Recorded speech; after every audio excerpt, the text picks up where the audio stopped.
All right, greetings. Welcome in. Bettor's Last Stand, show number 66, coming to you from the Pine Room Studios down here in beautiful and fabulous downtown Wheeling. It's a war zone downtown as usual. Had car going down down a one-way street the wrong way. It's a mess out there. So hopefully your holiday travels will not bring you to the friendly city. It's quite a mess, and I wonder when these guys are going to stop working for Christmas. But anyway, good to have you with us here on show number 66. Matt flying solo. I got Woodstock and Snoopy and Spud McKenzie, Target Dog, and Santa, who's checking out Mike Florio's new book on the way home. So, or on our way home. Be sure and if you haven't got your last minute Christmas gifts, you can buy it in audiobook form on Amazon. I believe some of the other book sites. It's a really, really cool book. Mike has been thinking about writing the Christmas-themed book for quite a few years, so check it out. We appreciate him giving his time. He wasn't able to make it on the show last week, but we had him a few weeks ago, and we'll have him again here in the near future. So be sure check out all of our stuff on social media and on YouTube. If you haven't seen our interviews or listened to him with Mike on the radio or in the studio here, you definitely want to check that out at the Pine Room Studios. He is the architect of Pro Football Talk and is a regular contributor on NBC and just does a really good job. Anyway, getting down to business here. Wasn't our best week as bowl season started up. We had a lot of bowl games last week, a lot of bad games, some pro games on Saturday. We have that once again this week. We were down about 3 units, minus 280. Not terrible, but definitely not very good, not where we want to be. But we're up 7 units over the last 3 weeks at about plus 770. So, looking at some of the positive sides of things. Again, we're very transparent here. We're not trying to tell you that we win all the time, and we're not going to try to sit here and give you $5, $6 favorites as winners and expect us to be able to put those in the win column, because this is downright just the wrong way to go about it. So anyway, you're gonna get a straight shot here on our shows and across all of our Pine Room platforms. So we take pride in that. 17-10 and 1 in our college football future bets over the season, plus about 6 units there. Again, not great, but still turning a profit, so we can't be too upset. Not as good as we did last year. We're 6-7 currently in NFL futures right now. Somehow I'm leading the way at 4-1 in those NFL futures. Coach is at 2-3, and Chris off to a rough start here, 0-3 in his NFL best bets for the season. Thus far. Coach was 1-1 in his bowls last week. Chris had no plays in that last week. I was down minus about 2.5 units last week. I was 1-0 on my best bet with Buffalo against the Dallas Cowboys. Best bets on the season, I am 15-9. Still holding it together okay. Coach 6-15. Chris 11-6-1, but he hasn't picked for a couple of weeks. So anyway, we'll hopefully get him back picking here before too long. But we have a loaded card of bowl games, but I want to remind everybody that this show and many of our Pine Room shows, including our 2 o'clock hour on the Watchdog on Monday, Tuesday, and I almost said Thursday. Monday, Tuesday, and Friday are sponsored by our good friends at IC Cab, serving the Ohio Valley for all your transportation needs. You have courier services and corporate transportation. They're also available through IC Cab, and you should call or arrange your ride today for the weekend. I would highly encourage it. 304-232-1313 or download the IC Cab app for a quick, handy way to get a cab here in Wheeling, get transportation any which way you need. IC Cab always working, and they really are. I took one. Me and my brother had one last week to a family reunion Christmas party, so it's as reliable as they come, and that app is awesome. It tells you how many minutes till your driver gets there, and tells you what your rate is and all that kind of stuff. So great stuff from IC Cab. We're going to actually have Phil Savaggio, the owner of IC Cab, on the show, radio show today. As you listen to this, you should be able to turn it on. We have a Christmas special, 12 to 5. We're going to be on the Watchdog as we bring in the Christmas cheer and the Watchdog Christmas party down here at the WKKX studio, which is where our studio is also located. So going to be a fun day on Friday. We're going to have Phil on the show. I believe he's going to be on in the 1 o'clock hour or maybe the 2 o'clock hour. Don't quote me on that one. And then we have our segment, Nailing It Down. We're going to have the marketing manager for the Nailers on as well. And I'm sure many other guests to bring in the festivities and have a really nice and enjoyable time down here at the Watchdog. And again, we thank our Watchdog friends for everything they've done for us. It's been quite a fun time getting involved with them, and we really enjoy it, and they're proud to be a part of it. So, again, thanks to IC Cab and the Watchdog, and we got a big show Friday, so if you're out and about, or if you're just at home and you took the day off, turn it on, 12 to 5 on the Watchdog. Can't miss it. It should be a fun time. Anyway, we're going to get right into the bowls right now. It was not a great start to the bowl season, but these things are tricky right now. They're really getting tough. So, bad beat from last night that I wanted to mention. You have Marshall and UTSA. UTSA had been a significant favorite, for a near 2-touchdown favorite now for a couple of weeks. They were about 12.5 yesterday morning. Now, this was on Tuesday, so when you hear this, it'll be a couple days ago. Tuesday morning, 12.5-point favorite. All of a sudden, that thing goes just rapidly down to 11, 10, 9, 9.5, or 9.5, 9, 8.5, 7. So, I mean, it goes. I think it ended up bottoming out around 7.5 or 8, depending on where you got the number. Marshall catching those points. They originally catching at 12 early in the day, and that was on news that UTSA's quarterback wasn't going to play. Well, it started out pretty well for Marshall. Now, that just broke late in the afternoon. So, again, it's just so tough right now to get information in a timely manner.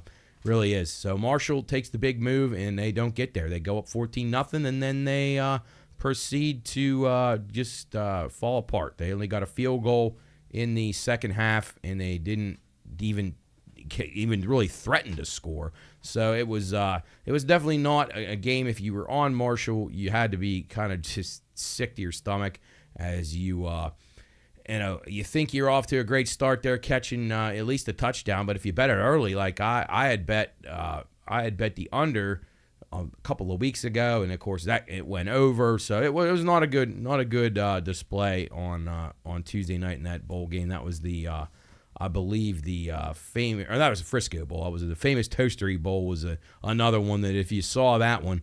And you had Old Dominion, my condolences. Old Dominion leads 28-0 in the Toastery Bowl on Monday, only to squander that lead and lose 38-35 in overtime. And you could kind of see the tides turning in that game as Western Kentucky got a little momentum before halftime. They finally scored, and then they come out and they put together some really nice drives. And then the pressure started to get to Old Dominion. They were pressing a little bit. They were taking interesting risks. They weren't running the ball, but they I don't know. It was weird. They weren't really aggressive, but they kind of just their offense had no flow to it in the second half at all, and they had a lot of 3-and-outs in Western Kentucky.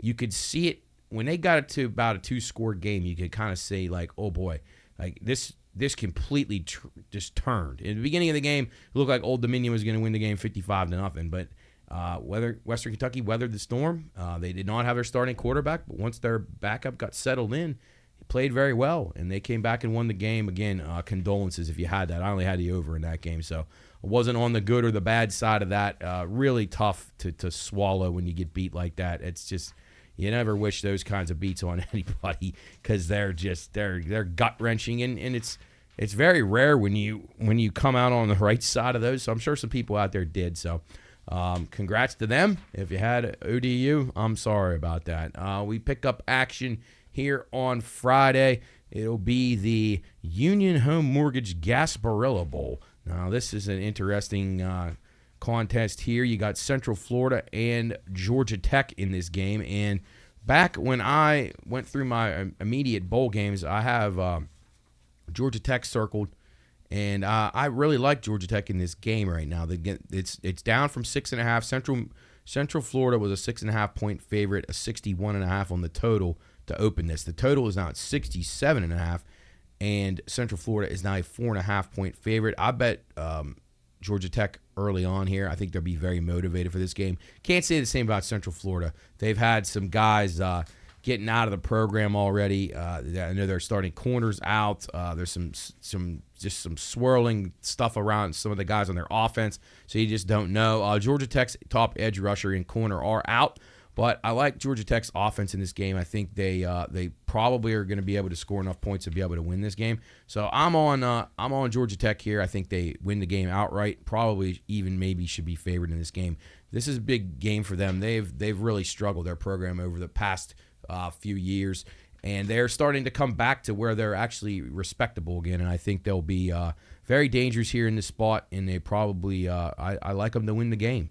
Moving on to a Saturday game. That game was on Friday, so if you're listening to the show, that's a Friday game. So you have 1, 2, 3, 4, 5, 6, 7 bowl games on Saturday. So get ready. Starting at 12 noon, you got 2 of them, and you got 2 at 3:30, 1 at 7, 1 at 7:30, and 1 at 10:30.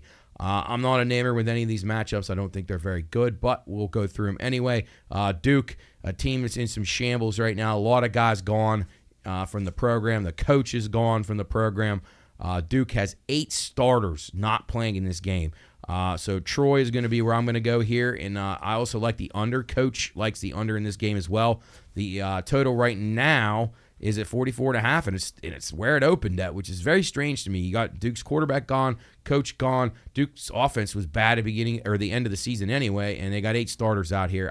Maybe you think the defensive starters will make more of a difference in the offense, but I tend to not think that. I think Troy will have a little bit of a home field advantage with this being in Birmingham.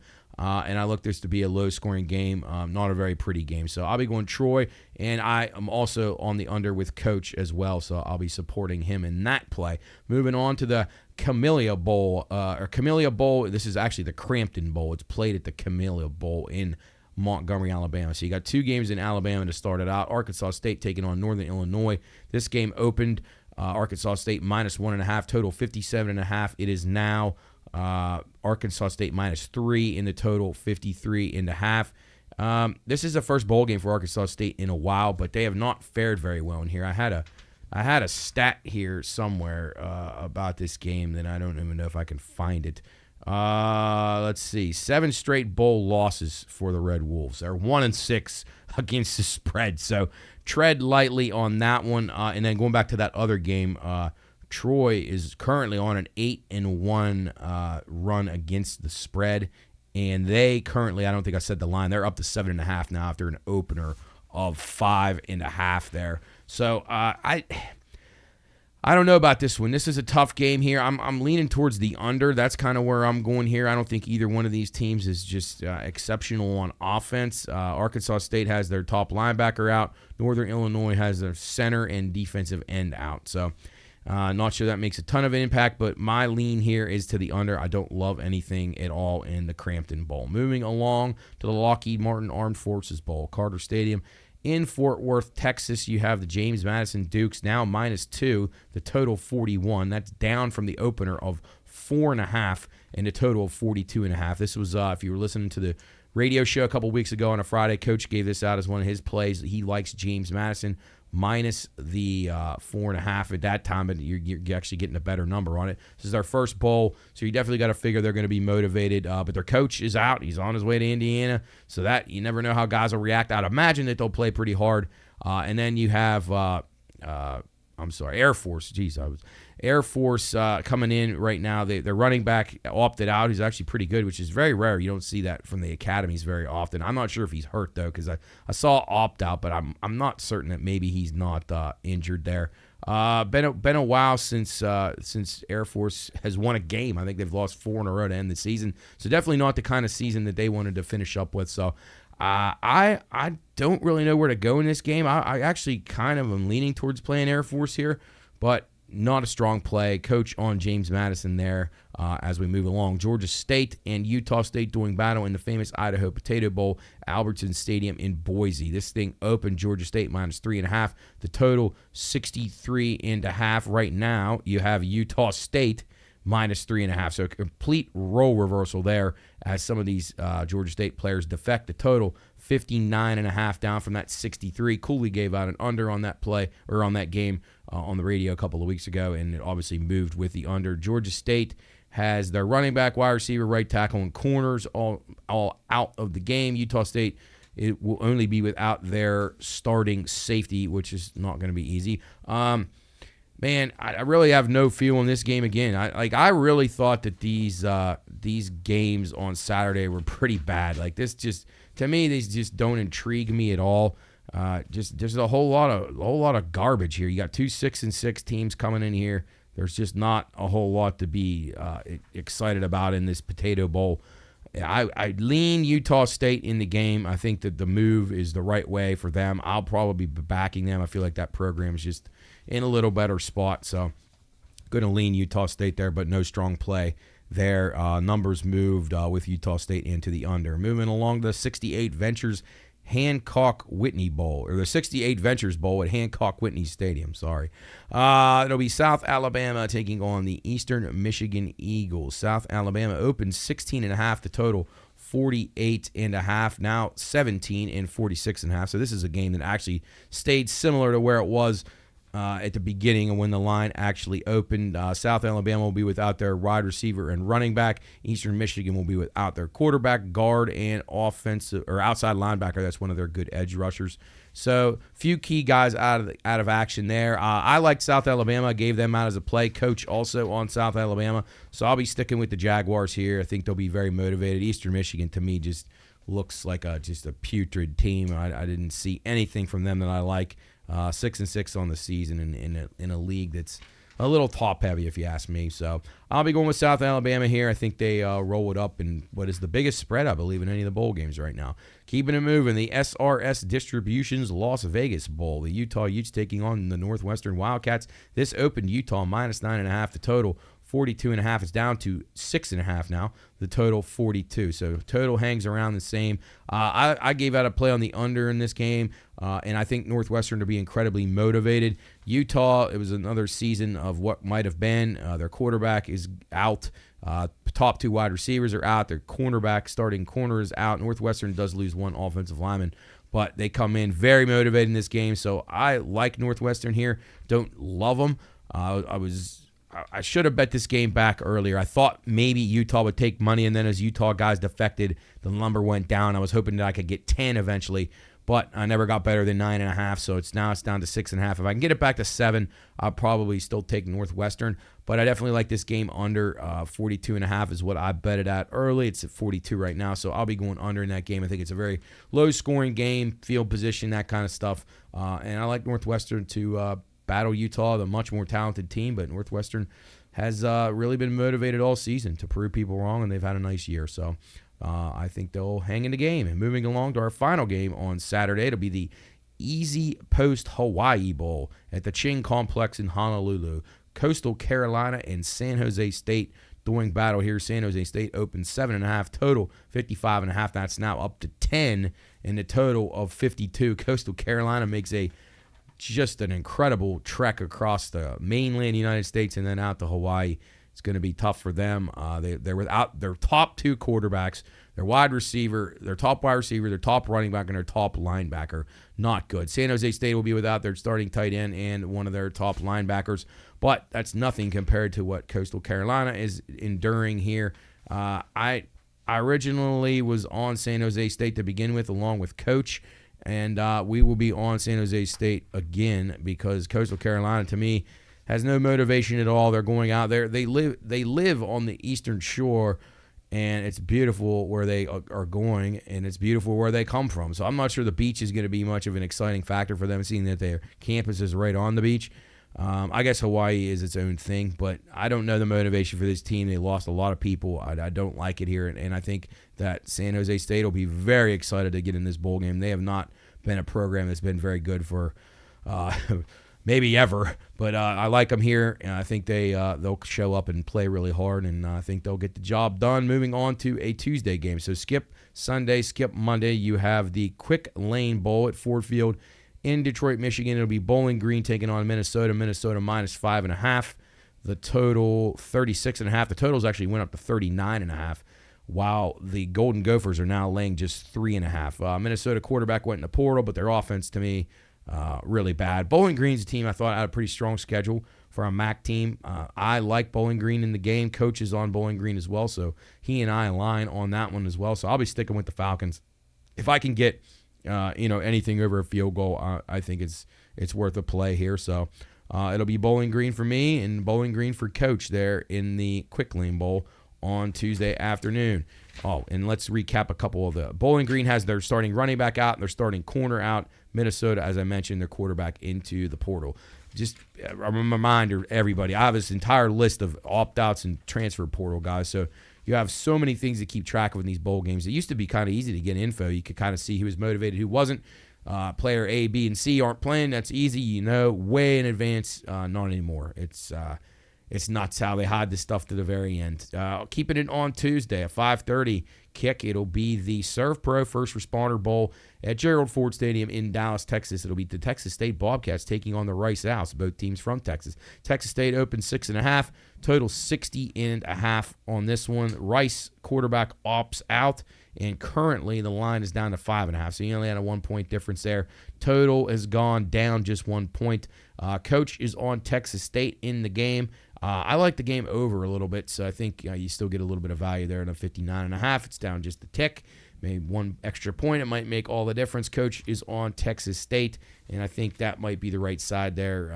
Rice has not shown me a whole lot, but you never know how teams are going to play in these situations. It's tricky to try to figure out like human emotion and which teams will be motivated and which teams wouldn't be. But Coach on Texas State there. I will be on the over. And then the final game of the Tuesday card, that'll be the Kansas Jayhawks taking on the UNLV Rebels in the Guaranteed Rate Bowl at Chase Field in Phoenix, Arizona. This opened Kansas 13.5, total 63.5, and now you have it 12.5 and 64.5. So just a slight variation there. Not a ton of movement on that one here, as these are all on your December 26th, the day after Christmas. Rice, the one thing that goes back to that game, Rice and Texas State, Daniels, I can't remember his first name, J.T. Daniels or whatever, a guy that played at West Virginia and all those other schools, USC, and anyway, he's retired from football, so he will not be playing in that game. So probably another reason to like Texas State probably in the game, and maybe my over could be in trouble there. Kansas, they got some offensive line problems here. They're starting tackle, guard, and center are not playing here, and UNLV starting 2 safeties are not playing here. So what that tells me is there might be some turnovers, there might be some sacks in this game. Man, it's tough for me to play a Kansas or UNLV game under, but I kind of lean that way just a tick, and then I probably would be on Kansas with Coach. They seem to beat up pretty badly on teams that are out of Power 5 conferences. So lean Jayhawks. Coach is on the Jayhawks. I lean to the under, but that's very tread lightly on that one. Both these teams have a propensity to play high-scoring games. Let's move it along. December 27th, we got 4 games. This is 2 days after Christmas. Virginia Tech taking on Tulane in the Go Bowling Military Bowl in Annapolis, Maryland. It'll be the Hokies minus 5.5, total 48.5. Right now, it's up to 10. That was the opener. You are at Virginia Tech minus 10, the total 44.5. So a 4-point move on the total as well. A lot of opt-outs here for Tulane as they are out without their starting wide receiver, tight end, defensive back, top 2 defensive linemen, and their head coach. Virginia Tech just has one guy out, their tight end. Big motivation game here for Virginia Tech. The programs went downward. This is the best they've been since Frank Beamer left. I expect them to give a big effort here. I am not a Virginia Tech fan at all, but I like them a lot in this game. It might be my bowl game of the year. Definitely one of my very best plays, and as I mentioned on the radio, parlay that one with the next game, the Duke's Mayo Bowl, Bank of America Stadium in Charlotte. The West Virginia Mountaineers taking on the North Carolina Tar Heels. Open Mountaineers minus 3.5, total 55.5, now up to 6.5, total 54.5. Drake May not playing for North Carolina. I like the Mountaineers without that. I didn't care. Obviously, I would have rather laid the 3 than the 6 or 6.5, which I bet earlier, so that's good for me. Hopefully you did the same, but May out, their top wide receiver Walker's out, their center's out, and their starting linebackers out. West Virginia is without their starting center, one of their defensive ends, and their safety. So, again, these games are just tough. You just don't know which guys are going to make the most impact. It's a guessing game all the way around. But I love the Mountaineers here. The Mountaineers, I found this stat today, which is really nuts to me, is the Mountaineers are always a team that seems like they travel very well. But listen to this. The Mountaineers are now 1-8 straight up and 0-9 ATS in their last 9 bowl games. I had no idea. They beat North Carolina in a bowl game several years ago. I remember it was like 31-30. Not that applies here, but I think the Mountaineers and Neil Brown get it together. I think they definitely want to stop that losing streak. I think they'll be very motivated. They've already overachieved all season. So I'll be going with the Mounties here. I expect a big performance, and I think they'll roll in this game. Keeping it going, DirecTV Holiday Bowl. Usually always an exciting game. I'm not sure this will turn out quite as good. Louisville and USC. This is in San Diego at Petco Park. Louisville -6.5, the opener. The total 57.5, and now you have Louisville -7.5. And the total 57.5. So you don't have a really huge difference there. We knew a lot of the USC guys were not going to play, so that kind of was baked into the number. Louisville's without their starting running back, wide receiver, and their best edge rusher, while USC is without their starting quarterback, Williams, their running back, their wide receiver, and their center. I don't know. I think that USC, I have no idea what their backup quarterback is going to look like.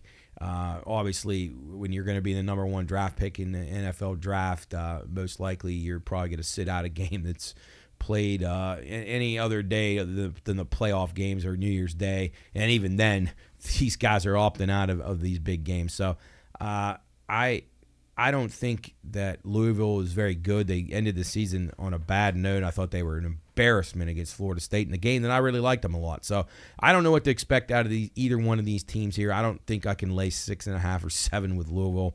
USC, to me, still probably has some athletes out there, so I'd be tempted to play them. I think you'll have some guys coming in there trying to earn a spot. So I lean USC in the game. I know I originally liked Louisville in the game, but, man, I don't know. It worries me. Jarrett and Coach both on Louisville in this game, and Cooley's on the under in the game. We gave those plays out on the radio, keeping it going on the 27th of December. It'll be the Tax Act Texas Bowl at NRG Stadium in Houston. Texas A&M taking on Oklahoma State. It'll be Texas A&M opening at 4.5. The total 53.5. Well, now it's down to 2, and the total is 53. I don't even know how Texas A&M's favored in this game. Listen to this, folks. Texas A&M has 13 starters not playing in this game, including the coach. Most of these guys are in a transfer portal. They're not opting out because they hate the school. Jimbo Fisher's gone, and the program's in disarray. Oklahoma State's top wide receiver, Bray, will not be in this game. But I think Mike Gundy will have his team ready to go, and I just don't think Texas A&M will have anything left to compete in this game. So I'm leaning towards the Cowboys here and maybe an under in this game. It could be just all Oklahoma State all the time in this one. And 4 more games to get to here. We got a big week, obviously, Thursday. So that'll be next Thursday, December the 28th. You have the Wasabi Fenway Bowl. We got a couple games here at baseball stadiums. Actually, there was one at Petco, so that would have been on Wednesday. But the Thursday games, you got one at Yankee Stadium, you got one at Fenway. This first one will be the Wasabi Fenway Bowl in Boston. SMU taking on the Boston College Eagles. BC with a little home field advantage there. SMU -9.5 on the opener. The total 50.5. Right now it's up to 11, and the total is 50. And I don't know. I want to take Boston College in this game, but SMU is a pretty good team. So there was no significant opt-outs in this game, which I find to be very admirable. It's the only game. I like the game over, so that's where I'm going to go with. Over the, let's see, it was 50.5 is when I bet it. It's at 50 now, so I actually didn't even get the best of the number there. Maybe add a little bit more to it as we get closer to game time, but I'll be on the over. That's an 11 o'clock a.m. kick on Thursday. Next game, 2:15, Rutgers and Miami do battle in the Bad Boy Mowers Pinstripe Bowl at Yankee Stadium. This opened Miami 4.5, and the total 43.5. It's down to Miami -1, and the total 40.5, and rightfully so. I was on the under here. Coach was on the under here. Now I'm probably not going to be able to bet it under, but Miami, I have no idea who's going to play quarterback for them. Their top 2 quarterbacks gone, 1 injured, 1 in the portal. Miami really faltered after the non-kneel down situation against Georgia Tech earlier in the season. It derailed their entire season, and they were awful. I can't recommend anything too exciting here. I probably would lean Rutgers in the game. They'll probably be more motivated. And if it's very cold or it's precipitation coming down, I'd probably definitely go with Rutgers in this spot. I see why people were on the under, but, man, that's a really low total, and I just don't know how motivated Miami will be, so you could see some leaky touchdowns given up. Keeping it moving here, the Pop-Tarts Bowl, 5:45 kick on Thursday the 28th. NC State taking on Kansas State. Kansas State open 4.5. The total 48.5. Let's see here. Kansas State now down to 2.5 here. So a little move there, 2-point move down. In the total, 47.5. So you got 1 point difference in the total. Quarterback is in the portal for Kansas State. Kansas State was a team when I was looking through here. Kansas State had a lot of guys out of action here. They have, let's see, they have 8 opt-outs, including their quarterback, which is not good. But so does NC State. They have a quarterback, 2 wide receivers, an offensive lineman, and a defensive lineman out of action. So a lot of guys missing from this contest, which most of the time I would say would probably be an under. That's what I had circled as my original play in this game, so I'm probably going to stick with that. I think NC State's really bad anyway, and Kansas State missing a lot of key players. So I'm going to stick with the under here. I think it's a good play under the 48.5 or so that you can get right now. I said 47.5 is what it is right now. And going back to the Miami-Rutgers game, Rutgers had their starting corner out. has obviously their 2 quarterbacks, wide receiver, their edge rusher, their linebacker, and their starting 2 safeties. So that's why I don't like the under. I think there still could be some points in that game. And then finishing up here, NC State, K-State. I don't think either one of these teams are very good. K-State, obviously, a disappointment to their season. A lot of guys leaving. So under looks like the play there. And then the final game that we'll talk about this week, it'll be the Valera Alamo Bowl in the Alamo Dome in San Antonio, Texas. Arizona taking on Oklahoma. Arizona opened -1 in this game. The total was 64.5. It's now Arizona -3. Total 62.5. I don't see any way you could play Oklahoma in this game. Arizona is going to be super motivated. This is the biggest game they played in a long time. Their program is back to prominence finally for the first time probably since the 90s. And they're playing really good. And I tell you what, if there was a 12-team playoff, I certainly wouldn't have wanted to play them this year. I have a lot of respect for them. Watched their games a couple of times. They're really good. And Oklahoma, quarterback, running back, guard, offensive tackle, center. So there's your line and your quarterback all missing from this game, as well as their starting corner and their offensive coordinator is gone. I don't like what I saw at Oklahoma towards the end of the season. I think Arizona will be incredibly motivated in this game and could be what I would say one of your better bets on the card. It'll be Arizona I'd play Arizona up to even a touchdown here. I think they absolutely steamroll Oklahoma in the spot, but we shall see. It's tricky. So keep checking that stuff. Get your information. Get on Twitter. Check out all the beat writers for these teams if you're interested in trying to make some cash here. We're going to take a break here on Bettor's Last Stand, episode number 66. We're going to come back, talk a little hockey, a little basketball briefly, and then jump into the NFL card as we wind down. It's Bettor's Last Stand for the Pine Room Studios. We'll be right back.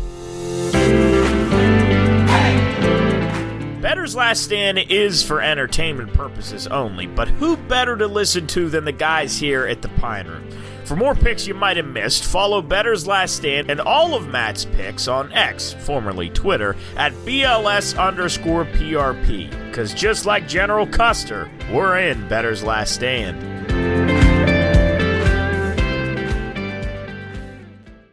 All right, welcome back in. Bettor's Last Stand, show number 66, coming to you a couple days before Christmas. Want to wish everybody out there happy and safe holiday season. Enjoy your Christmas. Merry Christmas to everybody. I hope you're getting ready to spend some time with family and friends, have a few drinks, have a few laughs. That's what it's all about. Holidays obviously tough for some people. Other people try to make the best of it and bring some smiles to people's faces out there. So best wishes to everybody. Hope everybody has a safe, happy, and prosperous Christmas break. Get some time away from work and leading yourself up to New Year's next week. We'll be off on Tuesday, obviously off Monday from the radio, off Tuesday as well on the 26th. So we'll be enjoying some bowl games and some relaxation there. We'll be back at it a week from Friday. But don't forget our Christmas show on this Friday.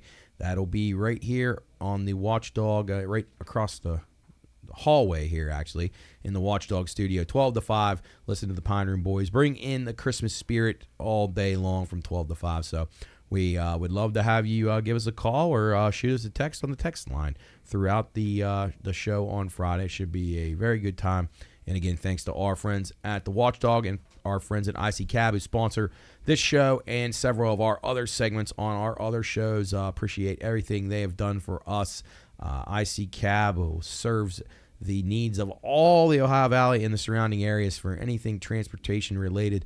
Courier services, just incredible stuff that they offer you on a daily basis. 304-232-1313 or download the ICCab app. ICCab always working, and they definitely are truly always working. There's ICCabs out everywhere throughout Wheeling and the surrounding areas. All right, let's jump back in here. Couple of things, industry news here. This was interesting to me. Colorado reported $11.2 million bet on table tennis in October. So table tennis holding strong out there in Colorado. Got huge during COVID, as kept on, I guess, to say. Liverpool just scores their 5th goal here in a League Cup against West Ham. So it looks like they're moving on. But Colorado 11.2 in table tennis bets in October. That's crazy. $2.2 billion wagered in New York during November, followed by $1.62 billion across the river in New Jersey in the 3rd place state, $934 million in Pennsylvania. So betting numbers continue to rise. Very curious of what Florida's first month, a full month, is going to look like, which I believe will probably end up being January. I think they started the brick and mortar back in the fall, and then they went mobile earlier this month, but I don't think it would be early enough to record a full month's earnings. So going to be incredible how many people are going to be betting down there. I imagine it's going to be, you're going to have some very, very high-end bets, which you've already seen coming in. So keep an eye on that. It's pretty crazy stuff. Hockey stuff, go through this every week just to run down these first periods, yes and no's and all that sort of stuff. Still great value on these things if you can find them, parlay them. Make whatever bet you want to do. A lot of times they're correlated. If there's books out there that'll let you do goal in the first 10 and over in the period, those teams that really match up a lot, as you'll hear in a second.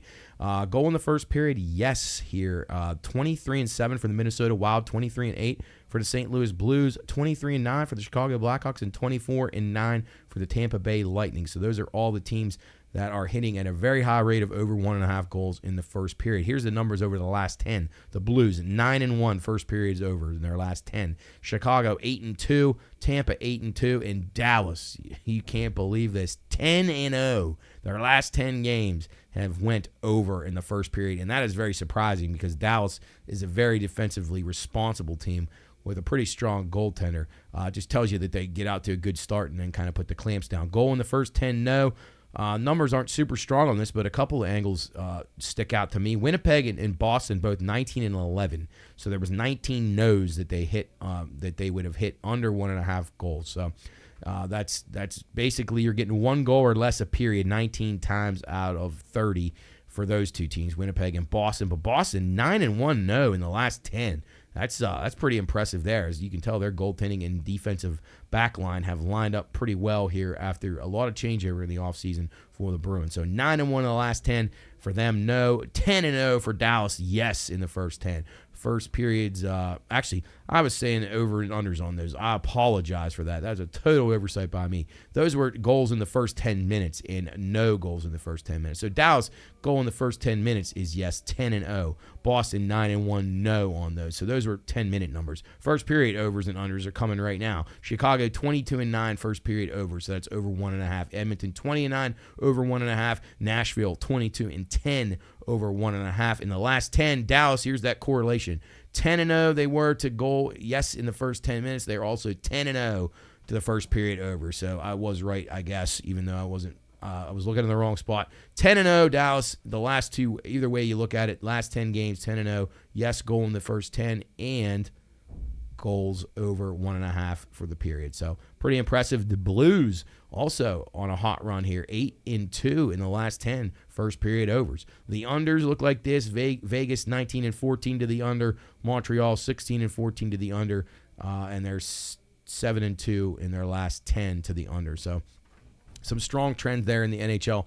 I haven't talked a ton about the NHL, which is kind of disappointing to me, but a few teams that I got my eye on right now. I still think the LA Kings are a pretty good team in the Western Conference. They're going to be a team I'm going to be backing to win their division and to win the Western Conference. I think the Kings to win the Pacific are going to be lively. I mean, Vegas is really good, but I like what I'm seeing out of the Kings. I think they're going to be very strong. I would be fading all the Canadian teams. They are just not going to get it done. None of them. They're all pretenders. They're just not going to.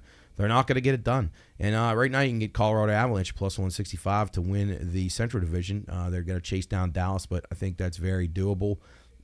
Looking out east a little bit, Rangers playing great right now. Hurricanes not quite as good as they have been. I think they're starting to hit a wall a little bit. The Devils, a team that I think once they're totally healthy, they acquire a goalie at the deadline and they're not too far out of it, I think will be pretty lively. But the Eastern Conference to me is it's quite tricky. I don't know. Boston failed out of the playoffs in the first round last year after a record-breaking season. So still a little early for hockey, but the Kings are a team that I would keep an eye on in the Western Conference. And then out east, I think that if the Devils acquire some goaltending, I think that they're going to be a player here. And I think Tampa Bay, Vasilevsky's coming back now. I think they may make a couple of moves at the deadline as well. So I think they could be, although they've played a ton of hockey in recent years, they may be hitting a wall that they cannot overcome. So that's definitely a possibility. College basketball, you got more upsets. UCLA goes down last night, a huge favorite to CSUN. That's Cal State Northridge. We talked about a few weeks ago some of the teams that to watch, but this is just a seesaw. You got Purdue, you got Arizona right now. Out of the top caliber teams, I think they're the best, Arizona and Kentucky. But, I mean, UConn is really good. But I think the Big East has a lot of pretenders there. Creighton, Marquette, just not going to be consistent enough for me. I think Houston is very good. So right now I would say if I had to power rate teams right now, I would power rate Arizona number 1, UConn number 2, Kentucky number 3, and Houston number 4, probably Kansas number 5. And then to me there's a big drop-off to where you get down into some of these other teams. I like Arkansas from an underdog perspective. I like Ole Miss from an underdog perspective. Those were a couple of teams that I said to keep an eye on earlier. Oklahoma in a big game tonight against North Carolina. Oklahoma's well coached. I think their program's improving, but not certain they're ready to take that leap yet. But we'll talk plenty more college basketball as we get through the football season. So we look forward to that. NBA-wise, T-Wolves, best record in the league right now. I wouldn't expect that. 20-5, and the Pistons have now lost 24 in a row, and this is a staggering statistic. If you were started out by betting $100 on the money line against the Pistons for the last 24 games, you would be up, and you rolled it over. So if you bet 100 and you win 2, you get back to 200. The 100 you won plus the 100 you put in, and then next game you bet 200 on the money line. You win that one. Then you go to 400 and on and on and on, whatever your money line value would have been on the games. A lot of times you're going to be giving up major minus prices here, so you're only really winning back $100 in all these scenarios. So, but anyway, if you did that for 24 straight games, the rollover method, you would be up $133,000. If only you would have known that already, huh? So the Pistons would be that bad. So NBA is not anything we're going to waste our time on. It's time to get to everybody's favorite, the National Football League, week number 16. Hard to imagine. We got games showing up on Saturdays now. We got Christmas Day games, so a big week here. Rams Saints Thursday, that was last night. Probably would lean under in the Rams in that one.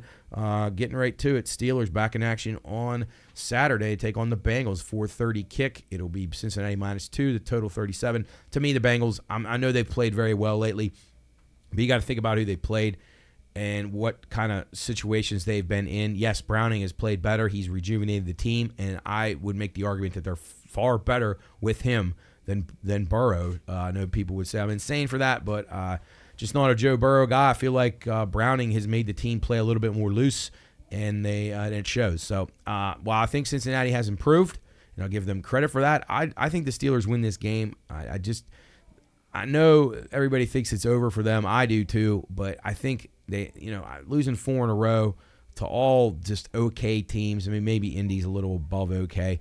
I just don't think it's going to happen. Steelers pass rush is going to be a lot for Browning to be able to handle here. I think the Steelers get back in the win column here. I like them on the money line. I like them to win the game outright, and I would lean towards the under in that game. The Bengal game last week against the Vikings should have went under. Poor coaching, poor decision-making by the Vikings at the end let Cincinnati get back into that, and then eventually ends up Cincinnati and over. That was a dead Viking and under game. with about midway through the fourth quarter, it was an easy, almost a cigar smoker for the Vikings at under, and then everything went sideways. Second game on Saturday. This is Christmas Eve. It'll be Buffalo taking on the Los Angeles Chargers. Buffalo minus 12, total 44. Buffalo red hot right now. Chargers a mess. Fired the coach, fired the GM, quarterback out for the season. Bills Mafia is going to take over that stadium. There won't be any Charger fans there. Most likely the Bills cover this number. I can't lay 12 in an NFL game, though. Too many things can go wrong. I do like the over a little bit here. I can see the Bills winning this game, something around 41-10 or something along those lines. So I lean the over a little bit there. Bills, obviously, I think will win the game for sure, and they're playing hot in a must-win situation for them going into Sunday. These are 1 o'clock kicks. Indy and Atlanta. Indy -1 on the road. Total 44.5. Colts off a nice win against the Steelers. Falcons making another quarterback change. Desmond Ridder, which if you listen to me, which I'm not saying is always a good idea, but in this case I was right. Ridder, he can't play. So I knew that beginning of the season. That was one of the bets that I had of Falcons to miss the playoffs and be under their win total. So those were good future bets for me. The total 44.5. I do like the game under a little bit here. I know the Colts have been playing some high-scoring games, but Taylor Heineke's not going to solve any of the Falcons' defensive struggles, and Atlanta does have a pretty good secondary. So I like the Falcons to keep it close in the game. I think Indy maybe figures out a way to win, but it wouldn't surprise me if Atlanta won. But I do like the under in that one. Also, 1 o'clock game, Green Bay at Carolina. Green Bay -5, total 36.5. To me, this is a classic. A bad spot, good spot. Green Bay off a horrible performance at home, losing to Tampa Bay. They were never really in the game. Tampa just beat them every which way. And then you got Carolina, who played Atlanta last week. They were in a situation where neither team was going to do a whole lot. They just capitalized off of one more mistake that the Falcons made. So a pretty big high for them winning their second game of the season. So most likely, they're probably not going to duplicate that performance, but I'm not really sure that performance was that good. And Green Bay, to me, has been a fraud all season. I gave him credit a few weeks ago, thought Jordan Love had turned the corner. I was wrong. He stinks just like I thought he sucked at the beginning of the year. He's not a player. He's probably an NFL quarterback, just a borderline guy, though. Probably a backup or one of those journeyman-type starters that's just going to get one-year deals for the rest of his life.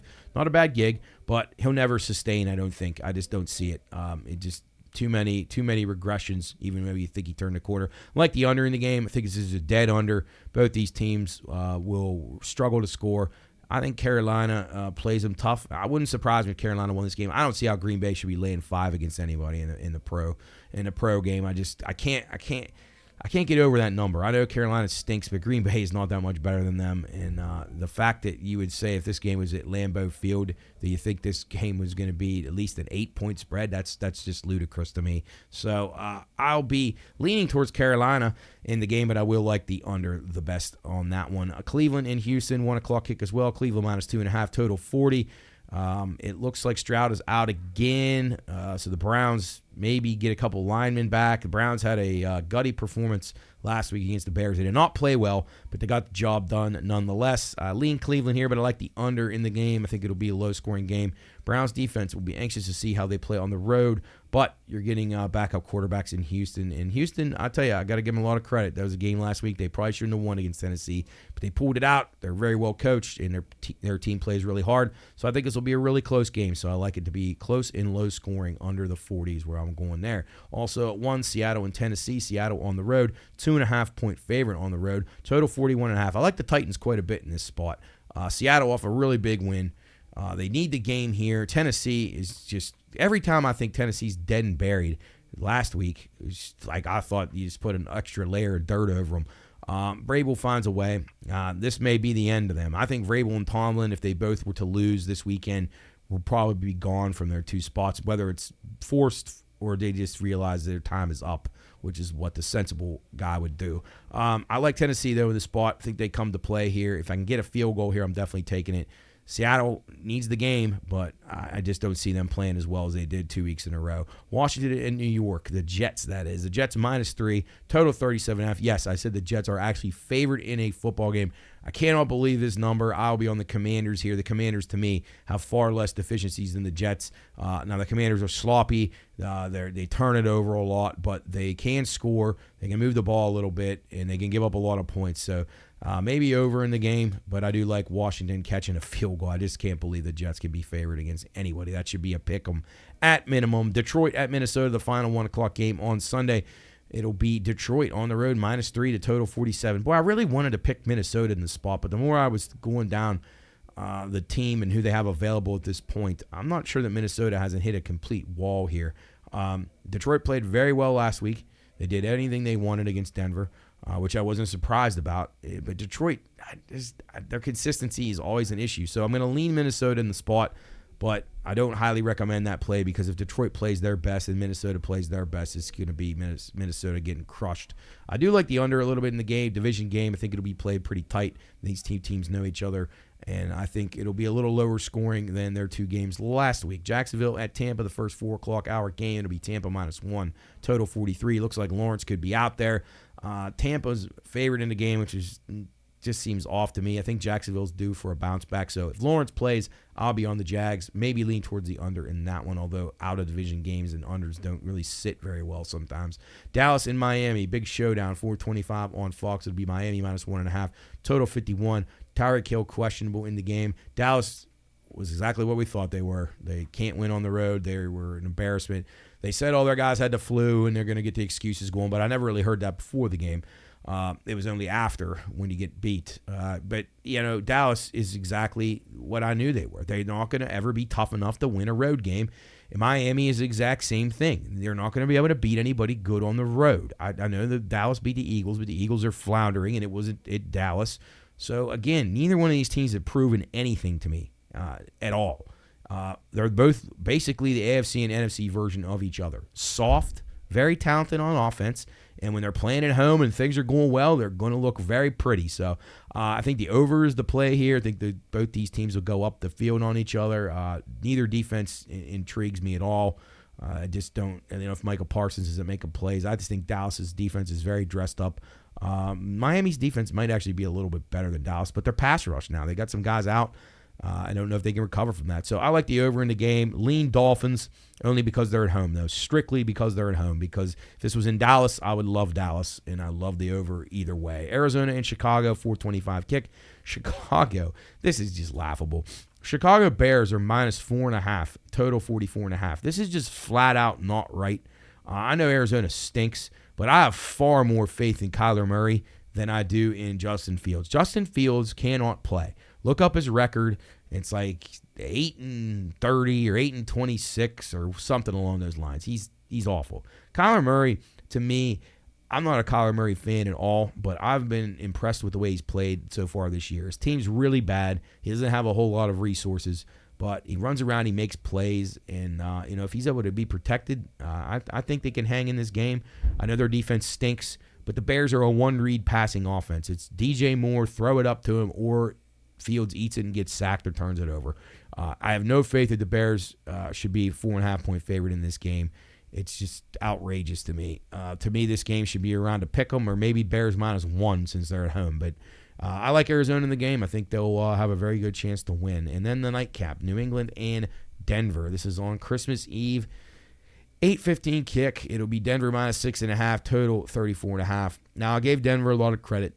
They bounced back. They righted the ship. They didn't embarrass themselves as they did early in the season. So I give Peyton and Russell Wilson a tad bit of credit there. But last week showed what they really are. They get beat by a Lions team who's not very tough. And that, to me, says you're not very tough. So I don't like Denver here. I know New England is so bad. And it's hard for me to ever recommend a play. But if I'm getting a touchdown, I'll take the better coach. Despite not looking like the better coach this year. And I like the under 34.5. I just think any New England game has got to be bet under. I just don't see how you could go any other way than that. And then 3, you got a triple header on Christmas. Started off at 1 o'clock. Las Vegas and Kansas City. It'll be the Chiefs -10, total 41.5. And the best thing about this triple header is we don't have to watch the NBA, or at least I don't. There's 5 games on Christmas there. I may have a play or two, so check out our Twitter, BLS_PRP at the Pine Room Studios on social media. May have a couple, get a little advice from some of the NBA gurus that I talk to, but I'll be happy that I never really thought I would want to watch an NFL game, but I would rather watch it than the NBA. So anyway, back to the games. Chiefs -10, total 41.5. Like the under here. These division games tend to play pretty tight. Raiders will play very motivated in this game. 10 is way too many points. Antonio Pierce has done a really good job here. I would lean Raiders in this game as far as the cover. I think this is a 1-score game or less. Chiefs, I think, get it done, but it's going to be tight, and I like the under a lot because I tell you, the Raiders have played very, very good defensively with Antonio Pierce as the coach. Got to give him a lot of respect, and I think they should maintain him as the coach. Second game, the sandwich game, 4:30 kick. It'll be the Eagles -10.5, total 43.5. Oh, the Giants, I don't know. I want to take the points here, but, man, Philly plays so much better at home, so I'm not going to be able to do that. I think maybe the Giants can muster up a couple of scores against this really rough Philly defense right now. So maybe the over here is where I'm looking, 43.5. DeVito, he's basically back to what he is not very good, and if he can make a few plays here, maybe score twice, then I think this game goes over. Philadelphia is reeling right now. They really need a convincing win. So I'll look for the Eagles to win this game somewhere around 38-10 or so. So we'll go over there. Small lean to the Eagles, but I just don't like to lean 10.5. Or to lay 10.5. Baltimore and San Francisco, game of the year here on Christmas night, 8:15 kick. San Francisco -5.5, total 46.5.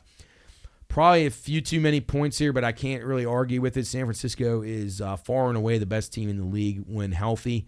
I don't think there's any disputing that. The only thing I think that could keep the Ravens in this game and why I think the Ravens maybe could be tricky for them is the Ravens are very good against quick throw teams, and they're very good pass rushers, and they not necessarily your regular type pass rushers. They do a lot of different blitzes. They send a lot of different guys at different times. The 49er line, other than Trent Williams, is a little bit vulnerable to me, in my opinion. So I think maybe the Ravens could cause a few problems for them up front. I think the Ravens could jump some passing lanes. I think they'll be one of the few teams that can physically match up a little bit around the line of scrimmage with Deebo Samuel, which is almost an impossible thing to do. But it would not surprise me if the 49ers win this game easily, but it also wouldn't surprise me if the Ravens go in there and beat them. I think right now it's hard to say these aren't the two best teams. I think the Ravens will be able to keep this close. I lean to the under here. I think points will be tough. I think both defenses will be very physical here, and I think both teams will not want to make mistakes. But we'll see. Should be a wonderful game. So I'm leaning under, and I would probably lean, if this thing ends up going up to like 6 or so, I think you have to take the Ravens just on principle. But, hey, San Francisco, best team going right now, and I can't take anything away from them. The Ravens have been winning games, but they're not playing very well. So, but that's also the good sign of a good team. All right, that does it for the NFL card. A couple of other things to mention here. Monday Night Football, Dogs now 7-0 straight up in the last 7. And obviously 7-0 ATS in their since Week 10. So that's pretty incredible. Jets officially eliminated from the playoffs, of course. And they were the biggest liability to most sportsbooks this year. So a good day for the sportsbooks. Brock Purdy, he's right now a stranglehold on the MVP is quite significant after Dak Prescott's latest debacle in Buffalo. Purdy looking pretty strong there. Hard to say that he would be the MVP of his own team, actually. Got nothing against the guy. I think he's better than people are giving him credit for. But probably McCaffrey, the MVP there. Hard to find anybody that does what he does. But can't go wrong with either one of those guys. I also think Tyreek Hill is the only other guy in the mix right now. You take him off the Dolphins, they're just very average. NFL best against the spread right now. You got Tampa, Indy, Miami, Dallas, Detroit, Baltimore, all 9-5 against the spread. So kind of widespread there. And then the teams that are getting bet. This right here tells me that I'm on to something with Green Bay. 89% of the public tickets right now are on the Packers -5. To me, that's a red flag. Stay away from that game. If you like Green Bay, I'd recommend just not betting it. And you don't have to listen to me. But if you really like Green Bay, just remember you got 89%. So 9 out of 10 people are telling you Green Bay is going to cover that. That, to me, is not something I want to be a part of. 83% on the Rams and 82% on Cincinnati. So the Ram game is a Thursday night game, so didn't talk a ton about that. That would concern me a little bit. And then Cincinnati, I'm on the other side of that one as well with Pittsburgh. I think Pittsburgh, it's pro football. Teams don't lose 4 very often who are, anything other than the very, very, very worst team. So don't see that happening to the Steelers. I don't think they're that bad. All right, clinched season win total teams: Baltimore, San Francisco, Miami, Detroit, Indianapolis, the Rams, Tampa, and Houston. We had several of those in our season-long bets, so we're happy to cash a few. In the under, Cincinnati, that was a winner for me. The Chargers, the Jets, the Giants, Carolina, and New England. I was wrong on New England. I did have them over, so a bad one there. So, and then Circa Survivor, if you're not familiar with that, check it out. Circa Sports, best book in the world right now.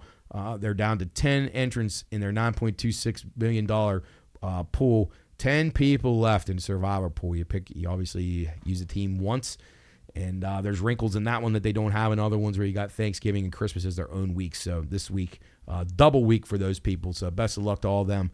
Can't imagine the stress of that right there. If you're down to final 10 worth $9.26 million, but you better do some hedging.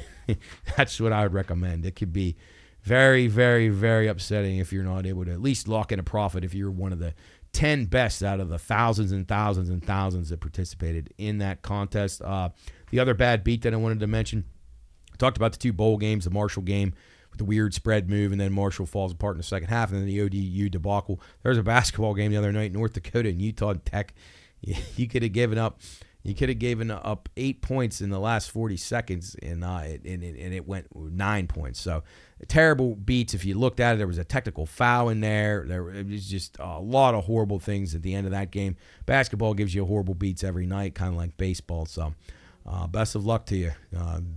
We'll be praying for you over a Christmas holiday that things turn your way, at least go your way for a day or two over the holidays, and maybe you can lock in a profit. We hopefully can help you do that here on Bettor's Last Stand. We're going to take a break. Going to have Sam back on the show. Not a lot of racing to talk about, but when we talk about some other things, Andrew McCutcheon back with the Pirates. Oh, boy. So the Pirates continue their Ponzi scheme and trying to fool people into thinking that they're trying to contend, which they're not. They're just trying to make you think they're going to contend, so you waste your money on tickets. Don't do it. Don't give in. The Pirates are frauds, and they are always going to be as long as Nutting is running the show. But we'll get Sam's thoughts on that, some of the other things. Sam actually had he had a winner on our last week. I actually didn't write it down on here, but he did have a Laporta touchdown. That was one that he gave out last week. Pretty good one there. He scored 3 times, so hopefully you rolled that over for 2 or 3. That would have been a good one. But, yeah, talk to him about all things sports-related and anything else that's on his mind this week. We'll take a quick break here and be back with Sammy. It's Bettor's Last Stand for the Pine Room Studios. We'll be right back.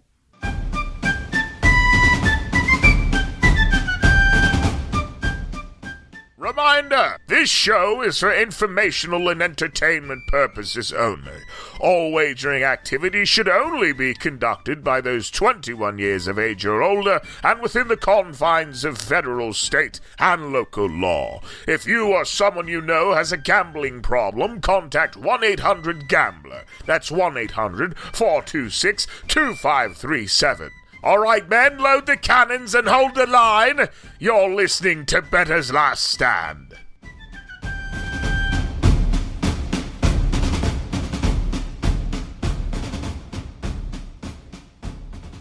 All right, welcome back in. Bettor's Last Stand here from the Pine Room Studios.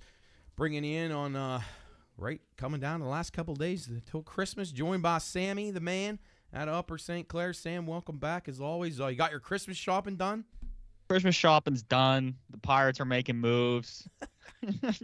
Yeah. It's December. It's sad. Yeah, that's a great present under the tree. I told Jarrett, hey, you get up, it's like your mom gave you the same present over and over and over again with Andrew McCutcheon. I know. He comes back. It's like, I know. Oh, this again?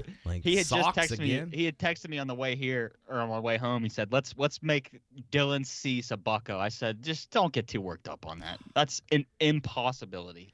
Yeah, Sam, it's like the Pirates are they're basically like running a scheme, a Ponzi scheme here. They're trying to make people think they're trying to win. I like Martin Perez. I think he's a solid pitcher, but they strictly got him to be able to move him at the deadline. There's just no two ways about it. I know. That's all I see is this. Whereas he's not going to be here at the end of the season, so no, I love it. I just don't.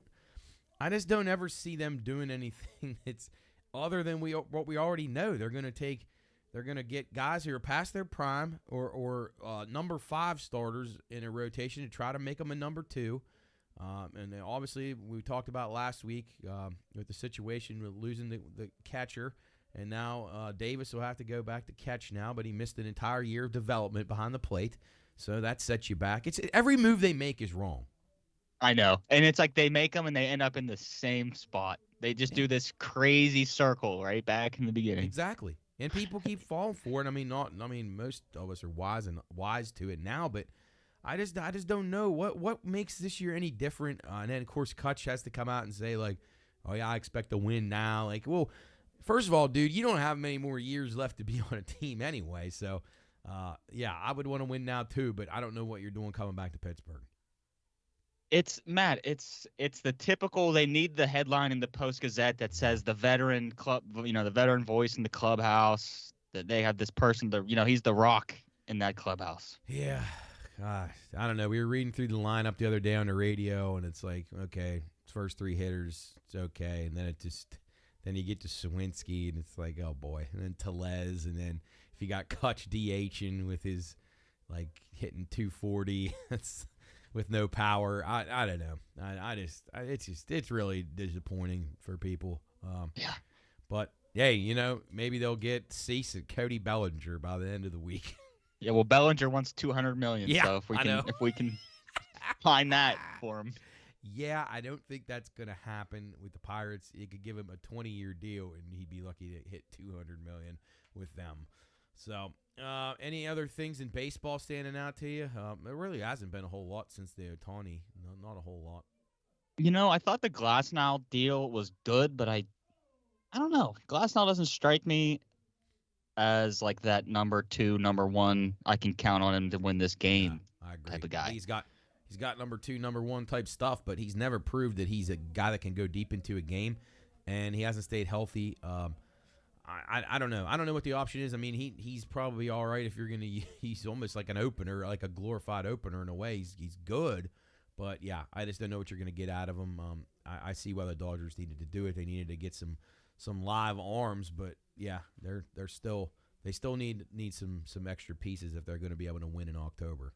Yeah, and it's honestly, it's just chalking up, Matt, to be the same thing it is the last couple of years. You got these 6 to 8 big money market teams. Right.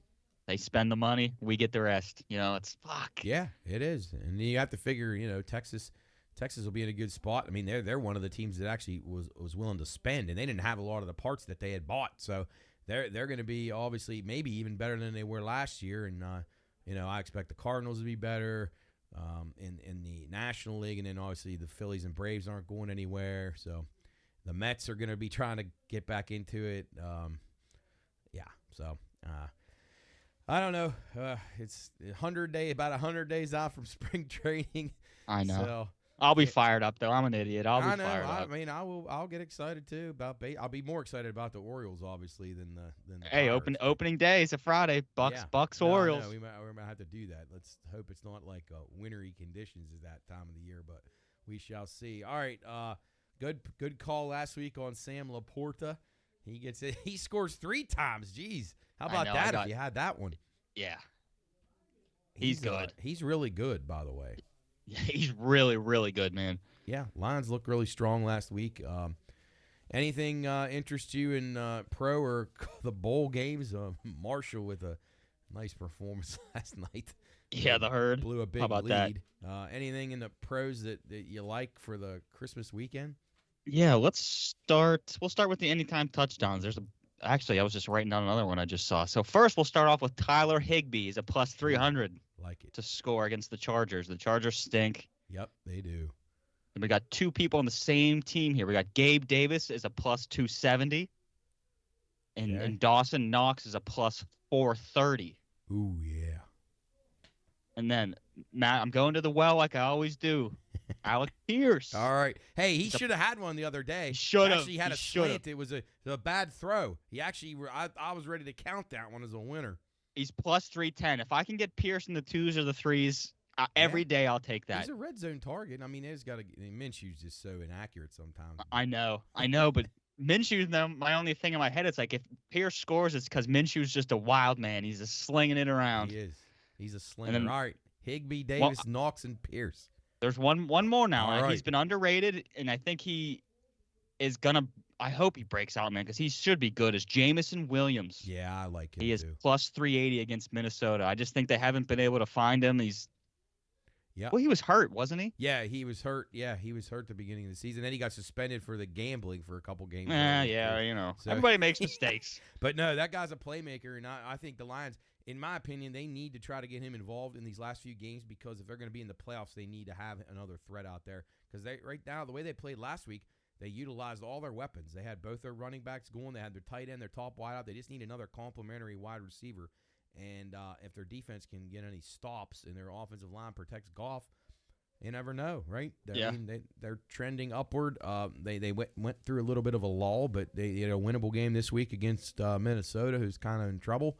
All right, so let's. Those are good. Those are 5 good anytime touchdowns. Ones that we'll post on social, and we'll be hoping for a few winners there. All right, so let's get to the Steelers now.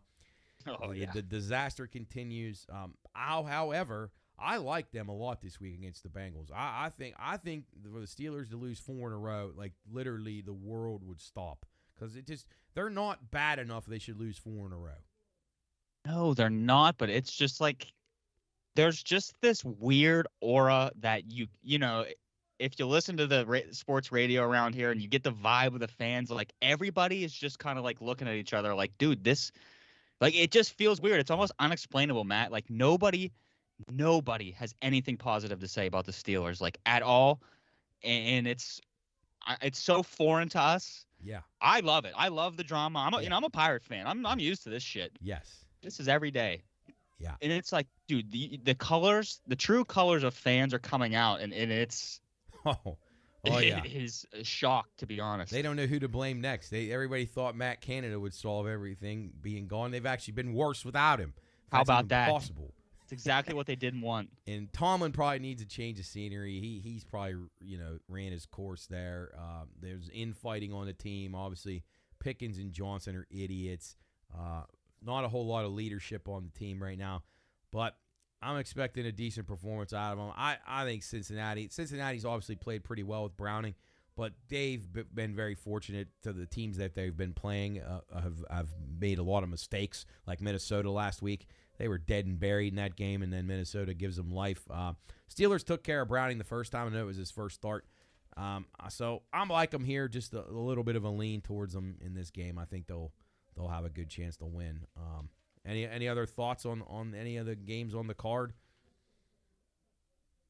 Not in particular. It's just the Steelers, like, it's been bad, the radio, these last couple weeks since they've been losing. If they lose this one, Matt, oh yeah, it is a must listen if it's Sky's possible. falling. Yeah, I'll have Super Genius on Monday for sure.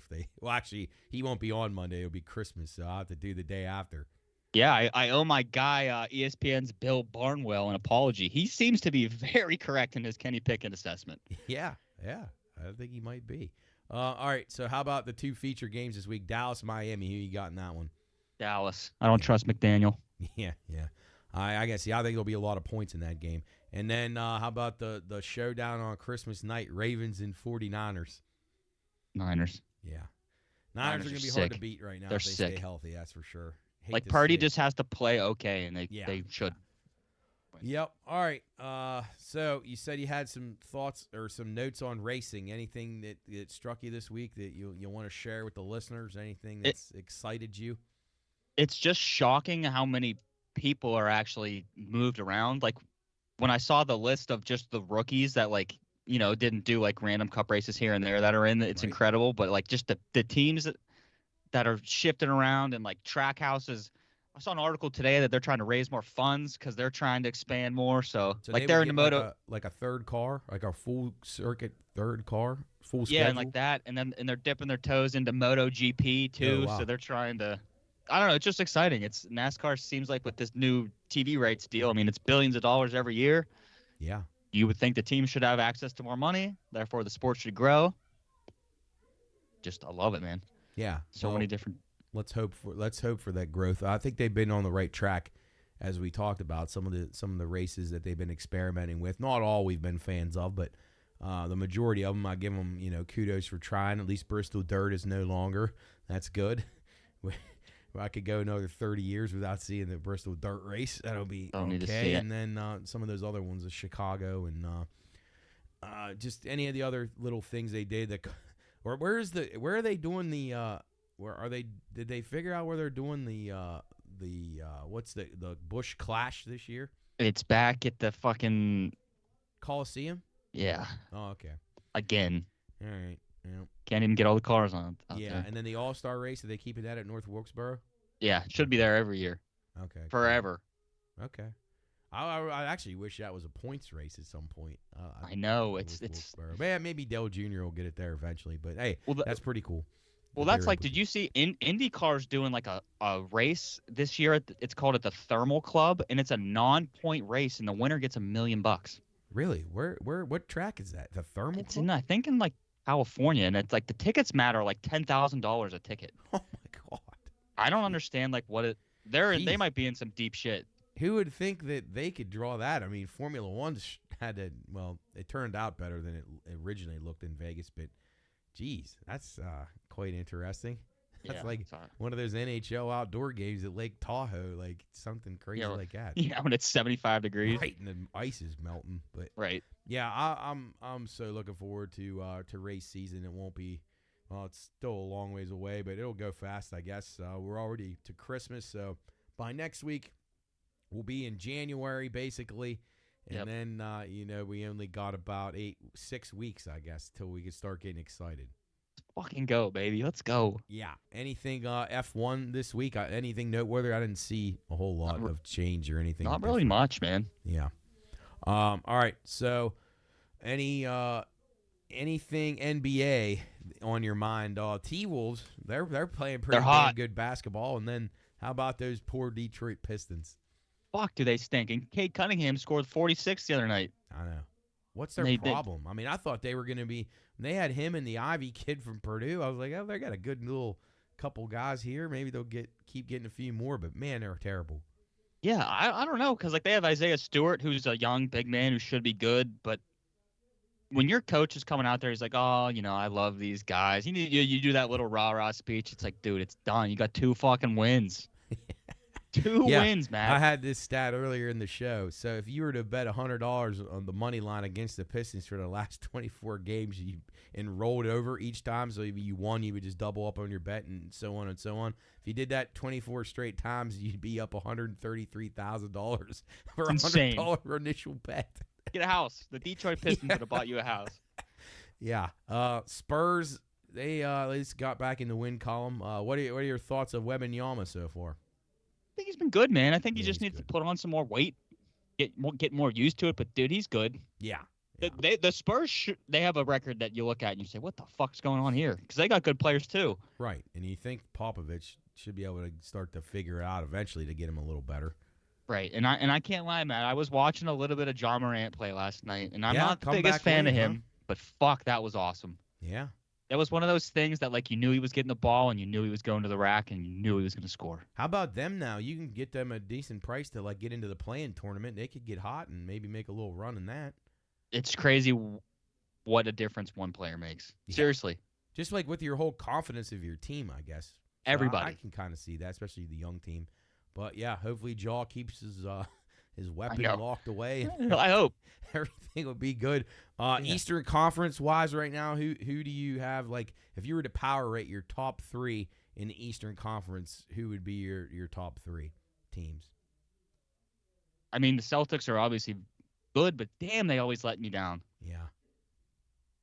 I hate to say it. It's probably exactly as it sits. The Celtics, Bucks, and Sixers right now. That's what. Like the Magic, I don't know. I think they're too young. I don't know if it's like a They're fluke. probably a year away. They got a little bit more veterans. I really am a fan of them. I think them and the Pacers are both breathing some new energy into the league. And the Rockets aren't too bad either. Yeah, I'm telling you, they're young. They're a fringe team in the West. All right, so. How about the Heat, real quick, before we jump to the West? What about the Heat? You think they got anything left, or are they kind of getting? Seems like these last couple of years they've just been squeezing. Like they've been the playoff Jimmy, the Lowry. They've been trying to squeeze that, and it's It's too much. I They think played they're too a little much. tapped out. I think they're pretty much finished. Western Conference, is it? Are the Lakers going to be there the whole time? They better get somebody else because I'm telling you what, the way the Clippers are playing, Matt. Yeah, I never thought I'd say this. They look fucking good. they do. Well, it's They amazing look what happens. They finally got all their guys. Kawhi Leonard's actually playing games, and then Harden's been good since he's started to get into shape a little bit. And you got Westbrook coming off the bench and Paul George and I know it's so crazy though, but they've never played together. Now that Right. they're honestly all playing together, it's like holy shit, these guys are really good. they're the team I would recommend people because they're going to start dropping in their odds here real quick because they were one of the top contenders to win it all last year, and then they got the same team in Bettor, and now they're all playing and they've fallen off as far as the odds maker goes. So yeah, I would say both LA teams going to be pretty strong. I don't know if Denver can be quite as good as they were last year. How about Phoenix? What do you think of them? I don't know. They're iffy. That team I love, I don't know why, is I love the Kings. Yeah, They just play like regular fundamental basketball. Yeah, Kings and Thunder, I'm big fans of as far as the Western Conference teams. That they're just nice to see, like refreshing guys that are actually trying out there. Which You don't hear anything about the Kings. yeah, very little. I mean everybody in California is bitching about or at least in Northern California or middle California about Golden State, about how bad they've been. Right. Yeah, and Draymond Green, that idiot. I think Golden State's probably at a spot where they're getting ready to have to blow it all up, if you ask me. Yeah, I would trade Klay Thompson. I don't know what he does besides being Steph Curry's little like wingman, to be honest. Yeah, he seems a little. He had a good game the other day, but I don't know. Sometimes when guys get hurt, when they have knee injuries and Achilles injuries, and eventually they just stop healing, like they're just, they're not going to be good anymore. It's amazing how that happens, but maybe that's the way it's going to go with him. All right, shifting over to hockey. Penguins power play starting to click a little bit. They're playing okay, other than that slaughter they took at the hands of the Maple Leafs the other night. But had a nice win the other night against Minnesota, even though they blew a 3-goal lead. Thoughts on the Penguins? They still worry me though. What about you? Yeah, they're very worrisome. I mean, it's the same old thing. I put the game on, they score. I said, all right, they scored. I'll check back in, see what's going on. 3-0. I check back in, turn it off, put back on. It's 3-3. Yeah, it's like I knew it. Yeah, nothing's ever safe with them. Never. And it's like, all right, both the goalies have given up. Had a lead and given them up. So I have no confidence in either one of these two. So yeah, I don't know. If you don't get any production out of the main guys, it's I mean, even when you see relevant. you see positives on the power play finally, because they actually moved Crosby to a better spot where he's getting the puck a lot more. It only took them 25 games to figure it out, but so that part is doing well. But then they're still squandering these leads. So power play scores 2 goals the other night, and they still are having to just scratch and claw to get any points out of that game when they were leading 3-0. So I just don't trust it's them like, ever. It doesn't matter if our power play scores or not, to be honest, because the lead's irrelevant. We don't hold it. You're right. So all the time we're bitching about the power play, and it didn't even matter anyway because it's just another more goal lead to blow. It seems. Yep. Like it's ridiculous. All right, and then so when we were talking about Klay Thompson and like just how some guys just lose it all of a sudden. Thoughts on Alex Ovechkin right now as he continues to struggle. He can't score right now. Now I think if you watch the Caps play as much as we did, seeing they played the Penguins so much, that Nicholas Backstrom being missing from their power play is like the biggest element ever. Like he was such a facilitator for them, so you had to figure Ovi's getting 20 goals on the power play a year just because of Backstrom. So now you got no Backstrom, and he's pretty much probably never going to play again because of his hip. Do you think Ovi's done, or is it just a product of the Caps just not having some of the guys that they depended on for all those years? I hate to say this. I wouldn't mind if he didn't get Gretzky's record. I really wouldn't. It is not like a slight. He's been awesome. I mean, like they say, him and Crosby saved the NHL, I guess, however they want to phrase it. But I love Ovechkin. He's the one player that, as a rival, I have nothing. Yes. One of the very few players. I got nothing against him. I think he's just old. I do. He's old, man. And he's been through it. He has. He played with an edge his entire career, which is not something that a lot of the superstars ever did. They would kind of ration out when they're going to go hard. But him, the way he would hit and the way he would skate. I mean, he was very physical for a guy who's an all-time great. Right, and now I have this weird feeling of like, am I gonna see him break this record like playing for the fucking Calgary Flames? I know. Like, is he gonna be on his 4th or 5th team, just getting like 7 to 12 goals every year? Yager was playing today in a Czech league in a game. He had a point. I heard Mark Madden talking about on the radio in his 50s. Probably owns half the team too. Well, he does. He actually does own the whole. I think he's maybe the sole owner, or at least the majority owner of the team. So that's why he keeps playing. But yeah. Yeah, sometimes these guys, it's amazing when you think like Ovi, as of like 2 years ago, he's still scoring in the third. Actually, I don't know. He might have had 30 something last year. But anyway, it's amazing how quick it goes. Like, it's crazy.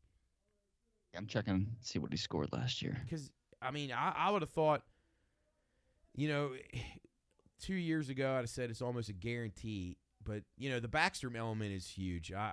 He's just such an important stabilizer on their team. And, the Caps just don't look the same without him. So He had 42 goals last year.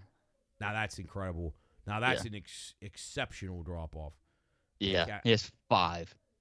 Yeah, and I think 2 of them were empty netters, which is strange for him. But that power play has been awful all season, and it just has to be because of Backstrom. I don't know. There's nothing else that's been taken away from that other than him. So, yeah, I don't know. Wouldn't that be amazing if they moved him at the deadline or something to a team? Just to see. I mean, some team would be willing. Obviously the Penguins know, but like if I was a fan of a team that was kind of like up and coming, like on the cusp, like the Red Wings or somebody like just trying to climb their way up in there, and like, man, if we can get Ovechkin to come on our power play, we'll try it. But I'm sure the Caps would never trade him. Dude, I'd fucking try to get him and get him to the Red Wings. Do something wild. Yeah, some young team. I'd like to see him go to the LA Kings or something. But yeah, that'd be sick. Yeah, I kind of hope. I mean, I hope it at least gets to the point where he doesn't drop off so bad that he's got to play like 10 more years to score 5 goals every year. I know. It's terrible. I know. Feel sorry for him. It's funny. It's like, I think the only reason McCutcheon came back this year is so he can get his 300th homer. I'm serious. He's 1 away. Yeah, he'll probably do it and blow his other Achilles out running the bases. That's all right. I don't know. All right. Well, anything else on the docket on your radar this week? Oh, yeah. As we head into Christmas weekend? I got 3 college football plays here. Oh, yeah. Let's go. All right. And I will be texting you some NBA Christmas Day. Oh, I can't wait for those. I told the people already, wait for those ones. That's a good day right there. Yeah. All right. So for college football, Oklahoma State they were plus 115 money line against Texas A&M. Like that. And this next one I was a little nervous, but you know what? They represent our country, so I got to go with it. Air Force plus 125 money line against James Madison. Yep. No QB. Air Force is a sick defense. And the Air Force doesn't have players not play because they honor their country. So yes. And then the last one, Bowling Green was a plus 4 against Minnesota. I cannot stand PJ Fleck. This is a spite.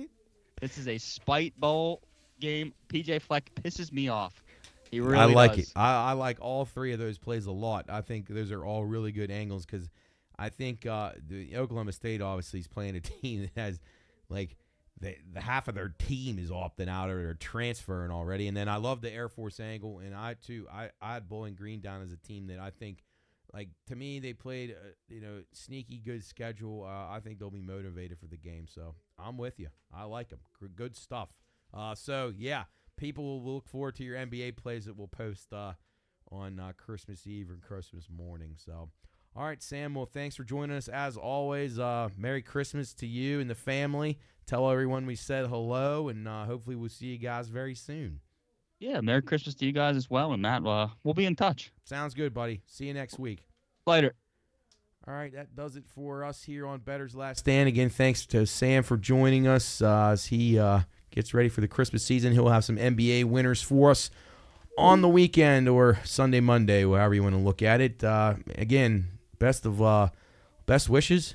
Merry Christmas to everybody out there. We hope you have a safe and happy holiday season. We'll be back here next week on the New Year's Eve version of Bettor's Last Stand, or the New Year's weekend version of Bettor's Last Stand, as we drill down a little bit on some of the bigger bowl games as we get closer to those playoff games. Anyway, that'll do it for us here. Be sure and flip on the radio right now. If you're listening to Pine Room stuff now, flip over Watchdog 12 to 5.